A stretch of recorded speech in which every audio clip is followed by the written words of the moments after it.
തീരം ചുറ്റി നീണ്ടുകിടക്കുന്ന നീലക്കടലിന്റെ അഴിമുഖത്ത് ഒരു ചെറിയ മത്സ്യഗ്രാമം ഉണ്ടായിരുന്നു.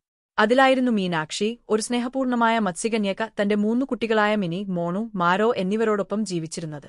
മീനാക്ഷിക്ക് ഒരു വലിയ ആഗ്രഹമുണ്ടായിരുന്നു. സ്വന്തം കുട്ടികൾക്ക് വിദ്യാഭ്യാസം ലഭിക്കണം, അവർ വലിയവരാകണം, സ്വപ്നങ്ങളോടെ മുന്നേറണം. എന്നാൽ കടലിനടിയിൽ വിദ്യാഭ്യാസം കിട്ടുന്നത് അസാധ്യമായതുകൊണ്ടോ അവൾക്കിത് വലിയൊരു വെല്ലുവിളിയായിരുന്നു. ഒരു ദിവസം മീനാക്ഷി കടൽത്തീരത്ത് വന്നപ്പോൾ അവൾക്ക് ഒരു ചെറു സ്കൂൾ കാണപ്പെട്ടു. പക്കൽ കുട്ടികൾ പഠിക്കുന്നതും ടീച്ചർമാർ മാധുര്യത്തോടെ ക്ലാസുകൾ എടുത്തതും അവൾ അത്ഭുതത്തോടെ നോക്കി നിന്നു.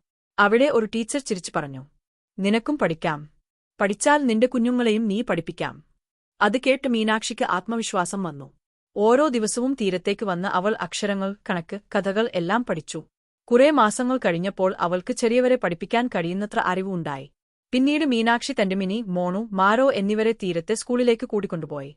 അവളാണ് അവർക്കും മറ്റു കടൽമത്സ്യക്കുട്ടികൾക്കും ടീച്ചർ.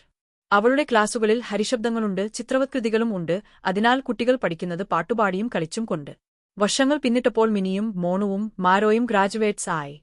മിനി കടൽ ശാസ്ത്രജ്ഞയായി, മോണു സംഗീതജ്ഞനായി, മാരോ മുകളിലെ ലോകത്തെ കുഞ്ഞുങ്ങളെ മുങ്ങൽ പഠിപ്പിക്കുന്ന ടീച്ചറായി. മീനാക്ഷി സന്തോഷത്തോടെ പറഞ്ഞു, "വിദ്യ തന്നെയാണ് ജീവിതത്തിൽ ഏറ്റവും വലിയ തേജസ്." ഇനി മത്സ്യകുഞ്ഞുങ്ങൾക്കും തീരക്കുഞ്ഞുങ്ങൾക്കും പഠിക്കാൻ ഒരു സ്നേഹപൂർണ്ണ സ്കൂൾ ഉണ്ടായിരുന്നു. അത് മത്സ്യകന്യക മീനാക്ഷിയുടെ വിദ്യാസാഗരം.